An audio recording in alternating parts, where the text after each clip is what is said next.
Halo semua, jumpa lagi dengan saya Depri Saipullah.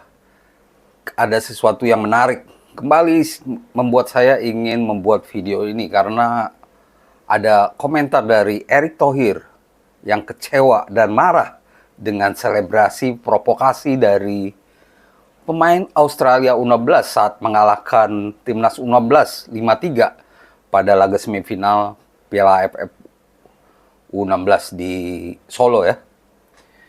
Seperti diketahui, timnas U16 hanya meraih posisi 3 usai mengalahkan Vietnam 5-0.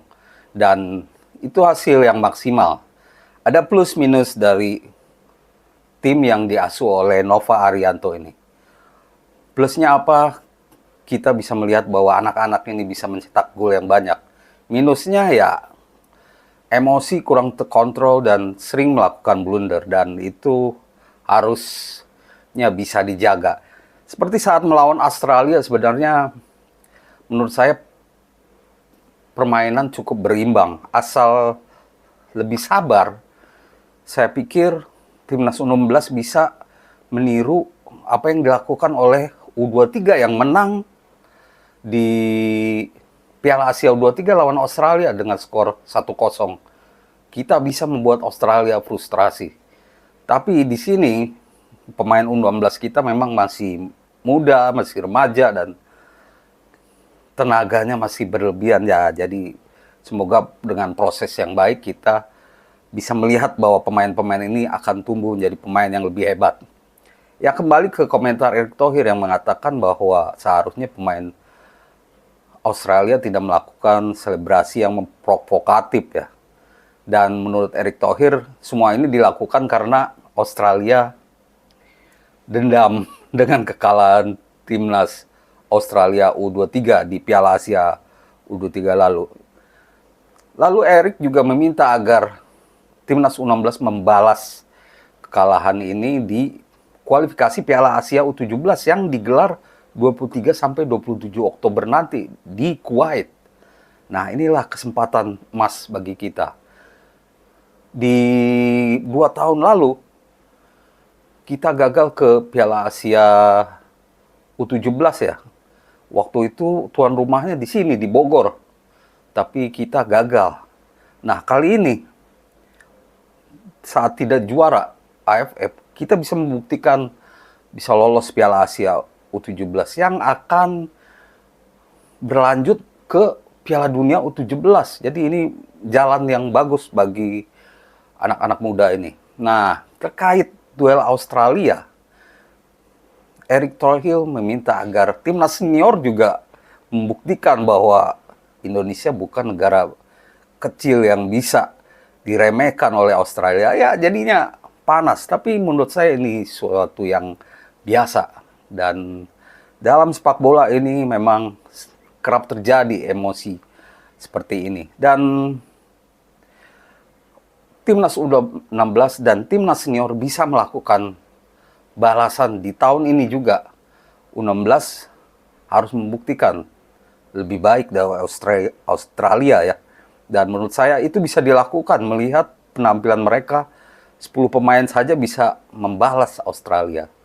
Sedangkan untuk timnas senior, kita akan menjamu Australia pada 10 September nanti. Memang kalau dilihat dari ranking FIFA, kita memang tertinggal jauh dari Australia yang ada di pot 2 waktu itu.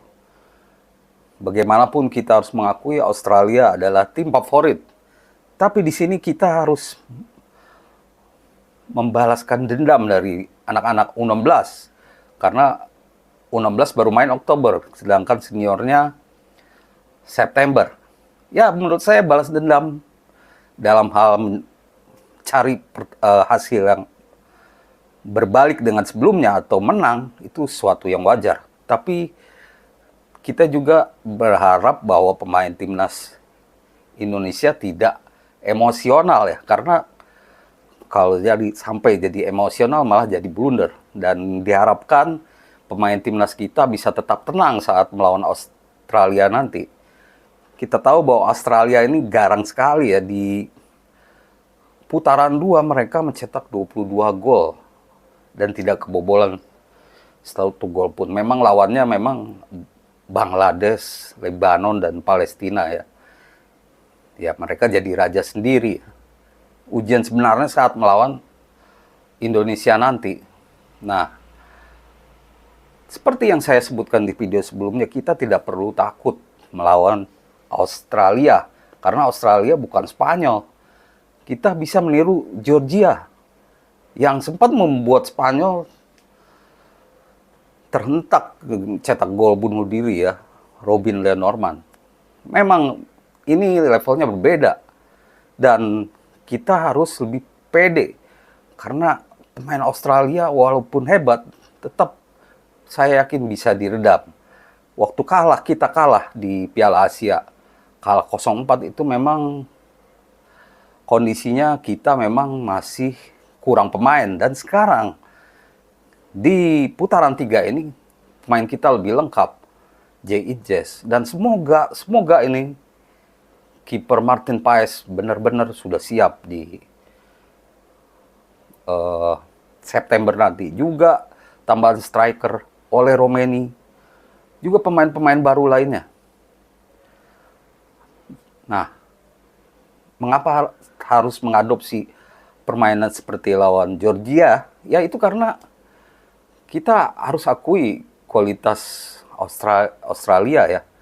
Mereka pasti akan mengandalkan postur tinggi mereka. Tapi kita juga punya kelebihan, yaitu serangan balik. Dan saya yakin kali ini, apalagi main di Indonesia, ini akan menjadi duel yang tidak biasa.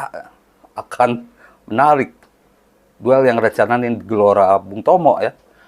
Menurut saya ini jadi momen untuk merebut 3 poin pertama. Berat, tapi bukan tidak mungkin.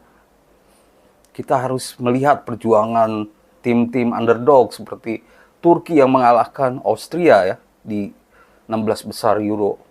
Georgia yang mengalahkan Portugal sebelum kalah dari Spanyol. Spirit seperti itu harus menginspirasi timnas Indonesia untuk melawan Australia. Kita boleh dendam tapi tidak boleh emosional, karena kalau emosional kita malah bisa membuat pelanggaran, mereka mendapatkan tendangan bebas dan kita rugi sendiri. Dan saya yakin bahwa kali ini duel akan lebih menarik dan peluang untuk menang tipis saja lah, 1-0 itu sudah bagus melawan Australia, sekaligus menjadi awal yang baik di putaran 3. Apalagi kalau sebelumnya saat lawan Arab Saudi 5 September kita bisa menang, itu lebih sempurna lagi, berarti 4 poin diraih. Yang pasti yang kita tunggu sekarang adalah Martin Paes. Sudah siap September nanti oleh Romeni, tambahan pemain. Kalau tambah pemain minimal 2 saja udah cukup. Kita sudah punya senjata untuk menerapkan strategi serangan balik melawan Australia. Kita tahu bahwa di Piala Asia lalu kita hanya kalah karena terlalu menyerang gitu ya. Menurut saya kali ini kita akan lebih disiplin dengan pemain-pemain yang ada. Dengan tambahan pemain baru yang ada. Kecepatan Calvin Verdong, Ragnar, atau juga Rafael Struijk, Jakob, Marcelino, semua akan bersatu untuk mengalahkan Australia. Dan sesuai dengan arahan dari Erick Thohir, kita harus mengalahkan mereka agar menjadi awal yang baik di putaran 3 ini. Terima kasih atas perhatiannya teman-teman. Semoga menjadi informasi yang baik untuk teman-teman semua. Terima kasih dan salam olahraga.